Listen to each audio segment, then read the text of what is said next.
Le 3 juillet 1976, un homme de 43 ans qui s'apprête à devenir l'un des pires meurtriers de l'histoire de l'Allemagne se fait arrêter pour l'enlèvement et le meurtre d'une jeune fille de Marion Ketter de 4 ans. Donc je vous laisse le temps de vous installer bien confortablement sur votre sofa, doudou sur les genoux, bière, coca, popcorn ou café à la main et lorsque vous êtes prêts, on est parti.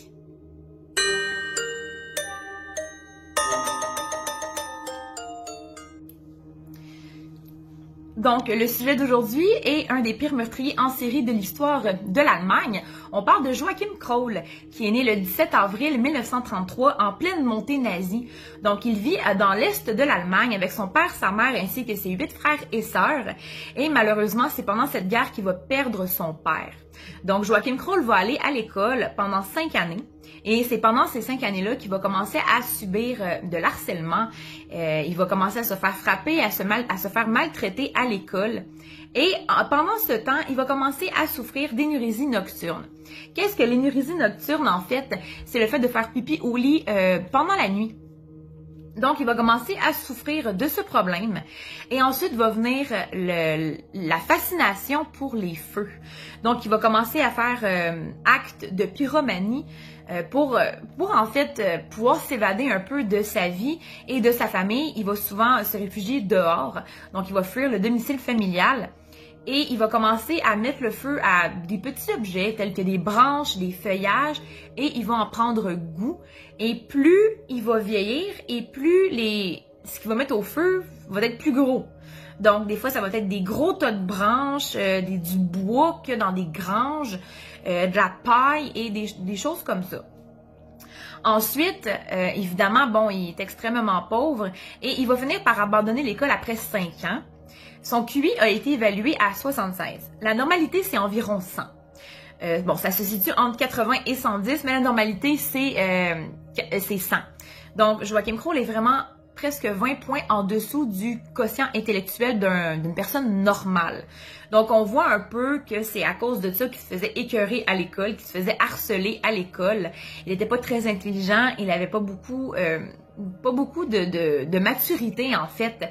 Et ça a été une des causes, en fait, de son harcèlement scolaire.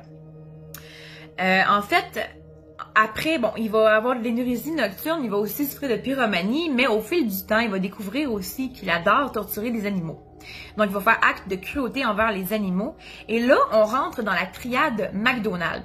Si vous voulez que j'en parle dans une autre vidéo plus approfondie, je pourrais en parler en fait avec les recherches qui ont été faites sur comment on fait le profilage en fait d'un tueur en série psychopathe. Je vais en parler vaguement un peu ici, là on fait une parenthèse. L'agent du FBI, Alan Bradley, lui en fait a décrit le tueur en série dans l'enfance que la cruauté animale sert seulement à ouvrir une porte au meurtre plus tard. Donc, la triade McDonald, c'est quoi? C'est la cruauté envers les animaux, la pyromanie et souvent l'énurésie nocturne. Mais évidemment, au fil des années, on a découvert que c'est pas tous les meurtriers psychopathes en série qui ont la triade McDonald. Mais une chose qu'ils ont tous en commun, ou presque, nommez-moi si je me trompe, la cruauté envers les animaux. Et effectivement, c'est une des portes. Parce qu'en fait, sachons, si on prend Joachim comme exemple, lui, il a vécu de l'harcèlement scolaire. Son père est absent. Donc, il est seul. Il n'a pas de figure paternelle à laquelle s'accrocher. Et avec l'harcèlement scolaire qu'il vit à l'école, un peu comme la plupart des meurtriers en série qui sont exclus de la société, en faisant acte de cruauté envers les animaux, ils vont avoir tendance, en fait, ils veulent échanger les rôles. Ils sont pas capables d'affronter leur harceleur, donc ils vont se tourner vers des êtres qui sont inférieurs à eux. Et un chat, un bébé chaton, c'est justement la victime parfaite parce que un chaton, c'est tout petit, c'est tout mignon, c'est sans défense, c'est naïf.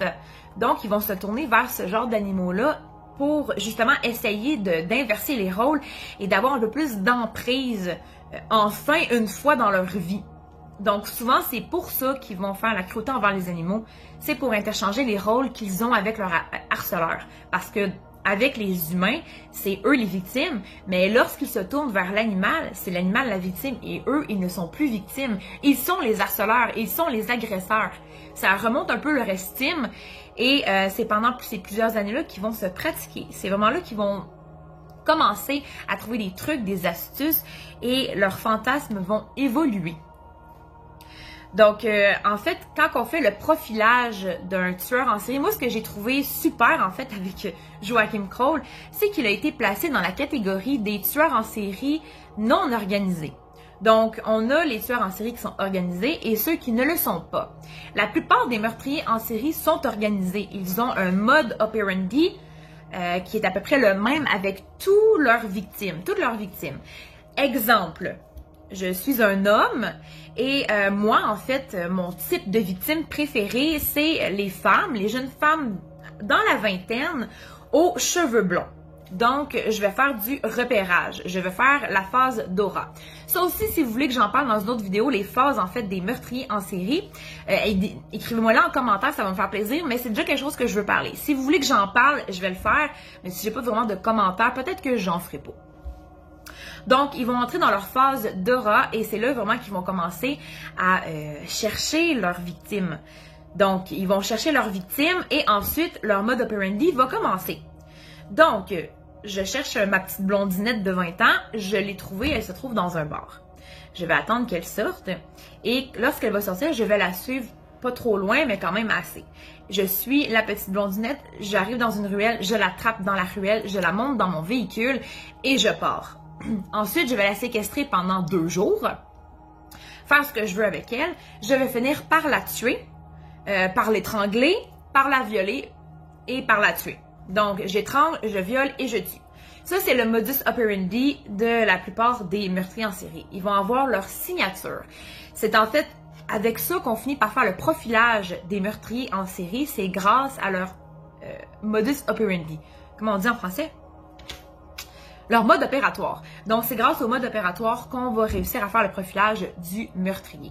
Et la plupart du temps, le profil, en fait, le modus operandi du tueur en série va refléter ce qu'il a vécu pendant l'enfance. On y reviendra. Donc, voilà, Joachim Kroll, en fait, il n'avait pas de modus operandi. Il n'avait pas non plus de type cible de victime. Donc, lui, en fait, quand il tuait quelqu'un, c'était n'importe qui. N'importe qui avait sous sa main. En 1955, sa mère va décéder et c'est vraiment à ce moment-là qu'il va se mettre à tuer. Avant, il n'avait jamais tué, il avait eu des fantasmes qu'il avait évoqués, beaucoup de... En fait, tout se passait dans sa tête jusqu'en 1955 quand sa mère va mourir. Et comme la plupart des meurtriers, en fait, souvent, ils vont passer à l'acte quand il y a quelque chose dans leur vie, un gros événement qui se passe. Si, exemple, on prend en considération le boucher de Plainfield, Ed Gein, lui, il a commencé quand sa mère est décédée. Avant ça, il n'avait jamais tué quelqu'un ou il n'avait jamais déterré de cadavre. Il y avait évidemment de l'excitation, il y avait des fantasmes face à ça. C'est tout à fait normal, mais c'est à partir de la mort de sa mère qu'il a vraiment commencé à déterrer des cadavres. Et à la fin, quand il n'y avait plus de cadavres, eh bien, il a tué 2 jeunes femmes. Donc, Joachim Kroll, lui, quand sa mère va décéder, c'est vraiment là qu'il va commencer à assassiner des gens. Mais ça va être des gens de tout âge, de tout sexe aussi d'ailleurs. Donc, on va commencer, je vais vous énumérer quelques victimes, en fait, les victimes qu'il a fait. Et là, vraiment, on voit qu'il n'y a pas de modus operandi, que lui, c'est un tueur en série non organisé. Donc, la première victime est fixée le 8 février 1955. C'est une jeune femme. Elle est retrouvée dans une grange. Elle a été éviscérée, poignardée et violée. Bon, qu'est-ce que ça fait? Éviscérée, c'est en fait ouverte. Elle était ouverte, là. Elle a été complètement... En 1959, une femme de 24 ans est assassinée. Une femme de 16 ans est violée et étranglée. Et des tranches de chair de ses fesses et de ses cuisses sont retrouvées découpées. En 1962, une jeune fille de 12 ans a été violée, étranglée et sa chair a été découpée. Une fillette de 13 ans, pareil, violée et étranglée, mais pas de chair découpée. En 1965, un homme de 25 ans a été assassiné. Donc, on voit que il y a absolument pas de modus operandi, là, et il y avait pas non plus de relation avec ses victimes. Donc, c'est déjà là, en partant, quand la plupart des meurtriers en série auront pas de relation avec leurs victimes. Et là, en plus de ça, il n'y a pas de signature, là, le meurtrier. Donc, comment faire pour retrouver le meurtrier si il n'y a pas du tout de relation et il n'y a pas non plus de signature? En 1966, une femme de 20 ans a été étranglée. Une fillette de 5 ans a été violée et noyée. La noyade, maintenant. En 1969, une femme de 61 ans a été violée et étranglée. En 1970, une fillette de 13 ans a été étranglée. En 1976, une fillette de 10 ans violée et étranglée. Et en 1976, une fillette de 4 ans a été assassinée. C'est Marion Ketter. Donc, si on récapitule un peu, la plupart ont été violés, ont été étranglés. Mais ils n'ont pas tous le même âge, ils n'ont pas tous non plus le même sexe. Ils peuvent s'attaquer à des fillettes de 4 ans, comme à des filles, des jeunes adolescentes de 13 ans, mais aussi à des personnes âgées de 61 ans. Autant femmes qu'hommes. Évidemment, il y a seulement un homme, une seule victime qui est masculine, mais quand même, ça vient un peu compromettre l'enquête. Donc, c'est à cause de ça que c'est un peu difficile, justement, de retracer un tueur en série et vraiment de conclure une affaire là. Ça peut prendre plusieurs années. Et pour Joachim Kroll, ça a pris 2 décennies. Donc, c'est quand même énorme, c'est quand même long, une enquête de ce genre. Donc, en fait, c'est le 3 juillet 1976 que Joachim Kroll est finalement arrêté. Et c'est tellement stupide comment il a été arrêté. C'est vraiment, on voit vraiment là que c'est de la malchance, là. En fait, les enquêteurs enquêtaient sur la disparition d'une jeune fille, Marion Ketter, de 4 ans. Et au même moment, en fait, il y a un locataire du bloc appartement où Joachim habitait qui a contacté le concierge pour dire « Écoute, le vide sanitaire est bouché et ça vient d'en haut. » Donc, le concierge, lui, a été voir dans le vide sanitaire. Comment ça s'appelle? C'est un vide ordure. Il a été voir dans le vide ordure. Il a constaté qu'il y avait, bon, des excréments normaux, mais étrangement, il y avait des os humains, qui ressemblaient à des os humains. Donc, le concierge a fait le saut un peu. Il a finalement appelé la police. La police se sont ramenés, en fait, au bloc appartement. Et eux aussi ont regardé dedans et ils ont constaté que c'était vraiment bel et bien des os humains. Donc, là, le concierge a dit, eh bien, il y a un locataire qui m'a appelé et il m'a dit que ça venait d'en haut. Donc, les policiers ont vraiment fait le tour de tous les appartements. Et lorsqu'ils sont entrés dans l'appartement de Joachim Kroll, c'est vraiment là qu'ils ont découvert l'horreur. En fait, ils ont découvert le corps de Marion Ketter qui avait été découpé. Et il y avait une main qui était dans la cuisinière, en fait, dans un chaudron d'eau bouillante sur la cuisinière. Il y avait des organes dans le frigidaire, d'autres dans le congélateur. Et ils ont constaté, en fait, ça a coupé. Fait que je parlais tout seul. Donc, on recommence. C'est vraiment le 3 juillet 1976 que Kroll a été arrêté. En fait, quand les policiers sont entrés chez eux, il y avait des intestins qui bouchaient le vide ordure, mais il y avait aussi le corps de Marion Ketter, la petite fille de 4 ans, qui avait été violée et découpée en morceaux. Il y avait une main qui était dans un chaudron d'eau bouillante sur la cuisinière. Et il y avait beaucoup d'os humains qui traînaient un peu partout, là, des crânes et tout le kit. Donc, Joachim Kroll a été arrêté, a été mis en détention. Et quand les policiers lui ont fait un interrogatoire, Joachim Kroll a dit, ben en fait, moi j'ai commencé à manger de la chair humaine parce que en fait, ça coûte cher l'épicerie. Donc, c'est vraiment l'excuse qu'il a donnée. Ça se peut, parce que si vous vous rappelez bien, quand j'ai parlé du cannibalisme, il y avait le cannibalisme nutritionnel. Il y en a qui aiment la viande humaine. Donc, peut-être qu'en fait, au départ, c'était vrai que son épicerie coûtait moins cher quand il mangeait de la viande humaine et qu'au fil des années, il s'est mis à aimer, en fait, le goût de la viande humaine. Donc, il a été arrêté et finalement, un procès va s'ouvrir en avril 1982. Le procès va durer 151 jours et c'est vraiment là que Joachim Kroll va être accusé de 8 meurtres et d'une tentative de meurtre. Il recevra en fait 9 condamnations à perpétuité. Et en fait, Joachim Kroll, avant en fait le procès, il était persuadé en fait que durant son procès, il allait déclarer non coupable à cause que il était fou.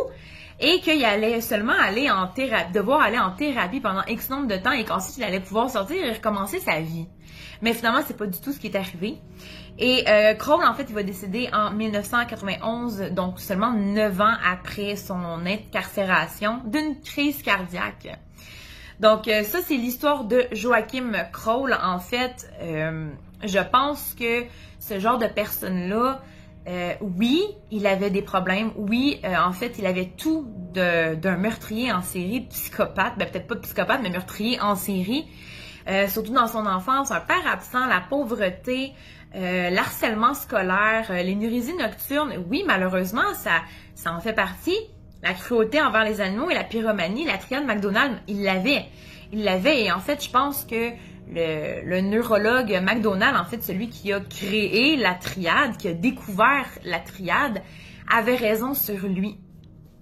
Donc voilà, c'est tout pour ma deuxième petite vidéo de la semaine. J'espère que vous avez apprécié le contenu. Si vous avez d'autres suggestions, n'hésitez pas à m'écrire en commentaire.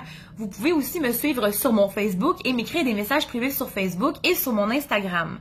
Mon Facebook et mon Instagram portent le même nom que ma chaîne Katboo, K-A-T-H-E espace B-O-O. Et sinon, eh bien, j'espère vous retrouver la semaine prochaine pour d'autres vidéos. D'ici là, passez une belle rentrée scolaire, un bon retour au boulot. Et je vous souhaite une bonne semaine et profitez du temps que vous avez avec votre famille. Donc, gros bisous et à la semaine prochaine.